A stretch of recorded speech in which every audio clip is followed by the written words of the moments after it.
আজি মাৰ্ঘিটা বিধানসভা সমষ্টিৰ অন্তৰ্গত ১ নং বৰগোলাই গাঁওবাসী ৰাইজৰ উদ্যোগত এদিনীয়া কাৰ্যসূচীৰে তীজ সমাৰোহ ২০২৪ৰ আয়োজন আমি কৰিছোঁ।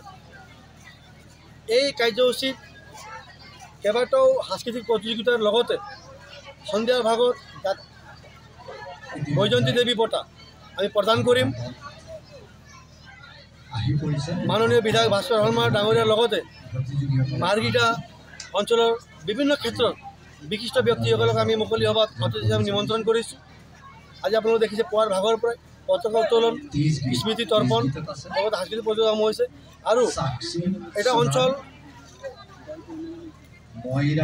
অঞ্চলৰ লোক এনেকুৱা ধৰণে ওলাই আহিছে, তেওঁলোকে যে সকলো মনত আনন্দ ফূৰ্তি আমি দেখি পাইছোঁ। আৰু তীজ যি সমাৰোহ আজি গাঁওবাসী ৰাইজৰ উদ্যোগত ধুনীয়াকৈ আমি আয়োজন কৰিব পাৰিছোঁ বুলি আমি ক'ব বিচাৰোঁ।